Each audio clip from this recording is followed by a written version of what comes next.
what are you seeing are positives or the silver linings, if you will, of this experience of COVID-19? Anything there for you? Well, change is always good.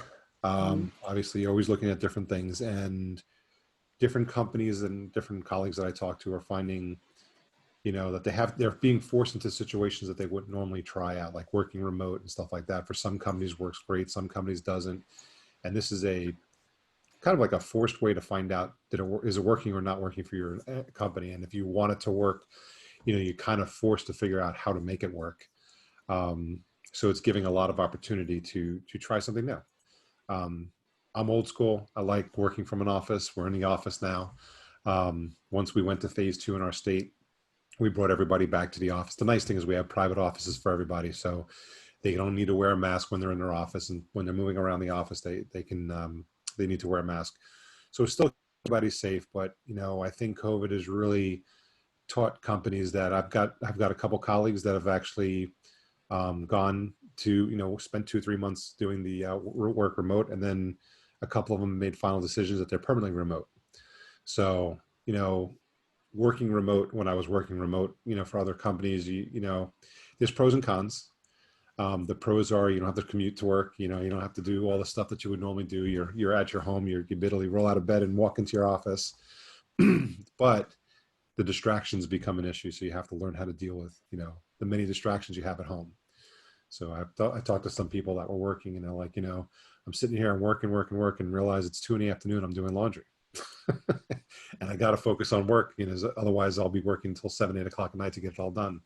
And that's becomes, the challenge that people have to learn to deal with it, just because, again, it's something new. Got it. So what do you see that's possible now because of coronavirus or because of the forced changes that we've all been dealing with that wouldn't have been possible without it?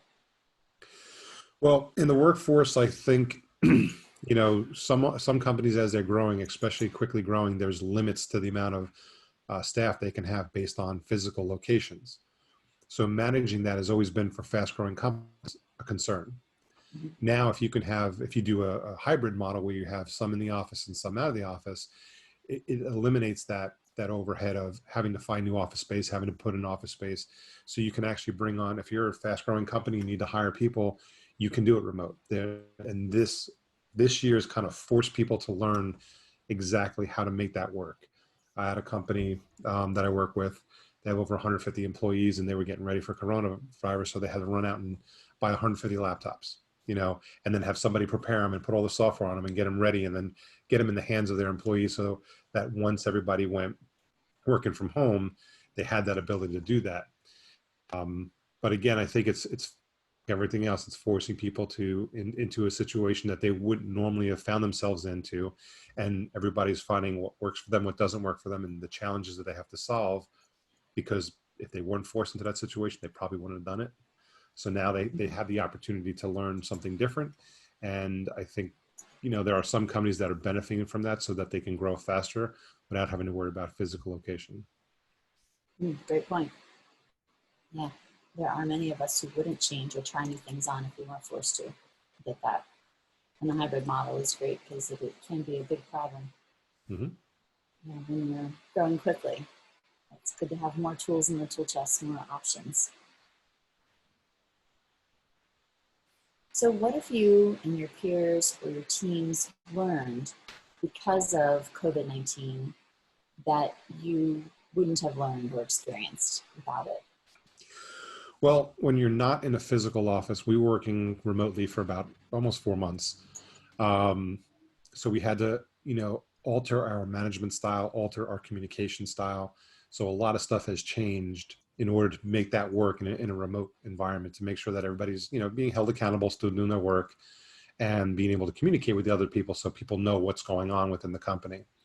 So there was a couple things we instituted, different tools that we started taking advantage of, and we've adopted since we're back in the office now.